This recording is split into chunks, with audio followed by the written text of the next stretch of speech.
got signs from the Women's March, January 2017. Said there's just too much for one sign. I am grateful for the opportunity tonight to share just a few of the reasons why I'm so fired up about this election. My name is Doberstein. I live with my husband Brent in a home we built in the woods in Duluth Township. I was born in Duluth, a couple blocks from here. Yes, I am John's mom. I am also a grandmother, a physician, a musician, a veteran.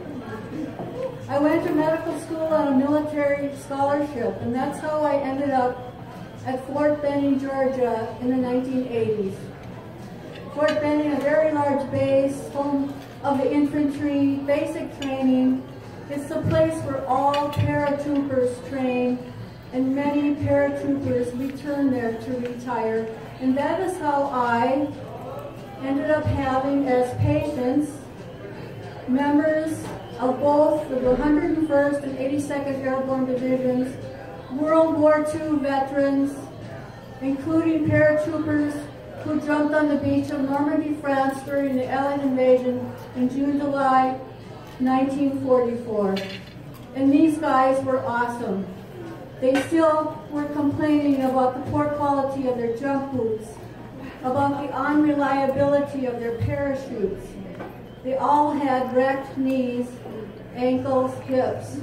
They were proud of their service, but very reluctant to speak about their participation in the event that ultimately would turn the tide of human history.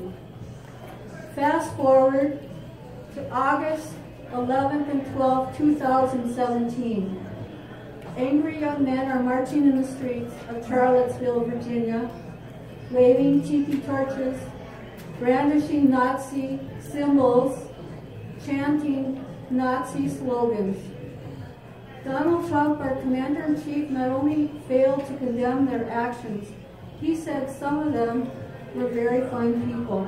And that was the moment when I realized somebody needed to stand up and speak up for those paratroopers who risked their lives in 1944.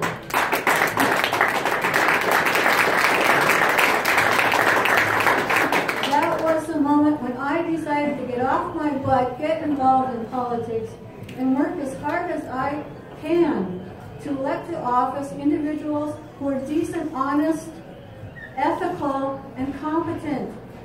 Individuals who understand our complex history and recognize and appreciate the sacrifices that have been made.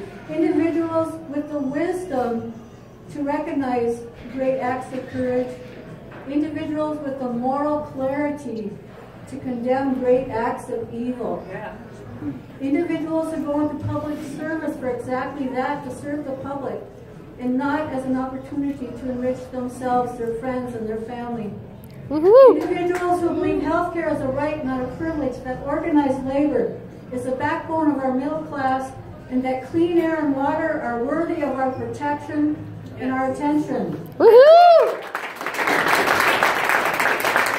need to elect individuals who could not tolerate the obscene level of cynicism and greed displayed by our current elected officials who orchestrated the greatest transfer of wealth in the history of this nation from those who need the most to those who have the most. Yes.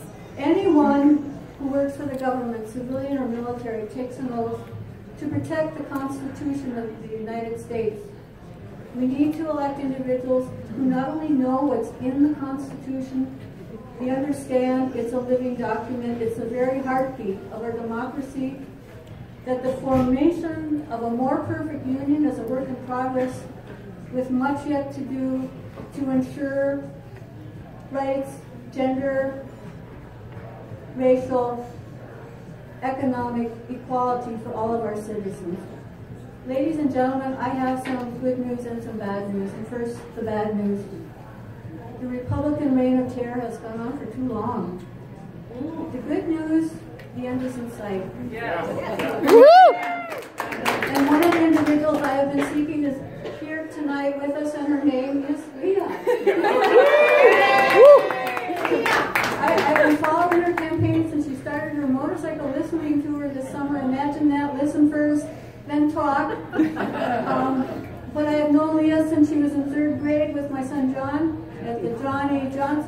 elementary school, and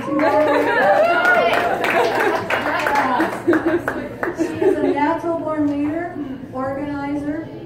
She not only embodies the best of our past values, she is the hope for our future with the energy, enthusiasm, passion, knowledge, social media skills that we need to move forward together.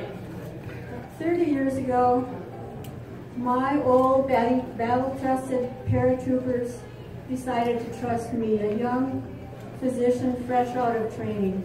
I have no doubt if they